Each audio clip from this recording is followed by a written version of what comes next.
ನೀವು ಯಾರಿಗೋ ಶರಣಾದರೆ ಕೇವಲ ಗುಲಾಮರಾಗ್ತೀರಿ, ನೀವು ಮುಕ್ತರಾಗಲ್ಲ.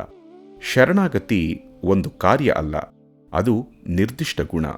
ಶರಣಾಗತಿ ಅಂದಾಗ ನೀವು ನನಗೆ ಶರಣಾಗೋ ಬಗ್ಗೆ ಹೇಳ್ತಿದ್ದೀನಿ ಅನ್ಕೋಬೇಡಿ. ಅದು ನೀವು ಶರಣು ಭಾವವಾಗೋದು. ನಿಮ್ಮಲ್ಲಿ ಆ ಗುಣವನ್ನು ತರೋವಲ್ಲಿ ನಾನೊಂದು ಮಾಧ್ಯಮ ಅಷ್ಟೇ. ಇಲ್ಲ, ನೀವು ಯಾರಿಗೂ ಶರಣಾಗೋಕ್ಕಾಗಲ್ಲ. ಯಾಕಂದ್ರೆ ಆಗಲ್ಲ. ಶರಣಾಗತಿಯ ಭ್ರಮೆಗಳನ್ನು ನಿರ್ಮಿಸಿಕೊಳ್ಳಬಹುದು. ಶರಣಾಗತಿ ನೀವು ಮಾಡೋದಲ್ಲ. ಇಚ್ಛೆಯನ್ನ ಕಳೆದುಕೊಂಡಾಗ ಶರಣಾಗ್ತೀರಿ. ಅದು ನೀವು ಮಾಡೋವಂಥದ್ದಲ್ಲ, ಅದೊಂಥರ ಅನುಪಸ್ಥಿತಿ. ಅನುಪಸ್ಥಿತಿನ ನಿರ್ಮಿಸೋಕ್ಕಾಗಲ್ಲ ಅಲ್ವಾ? ನೋಡಿ, ಬೆಳಕನ್ನ ನಿರ್ಮಿಸಬಹುದು, ಆದರೆ ಕತ್ತಲನ್ನ ನಿರ್ಮಿಸಬಹುದಾ? ಲೈಟ್ ಆಫ್ ಮಾಡಿದ್ರೆ ಕತ್ತಲು ಸದಾ ಇತ್ತು ಅಲ್ವಾ? ಶರಣಾಗತಿ ಅಂದ್ರೂ ಅದೇನೆ, ಅಸ್ತಿತ್ವದೊಳಗೆ ವಿಲೀನವಾಗೋದು. ಅದು ನೀವು ಮಾಡೋದಲ್ಲ.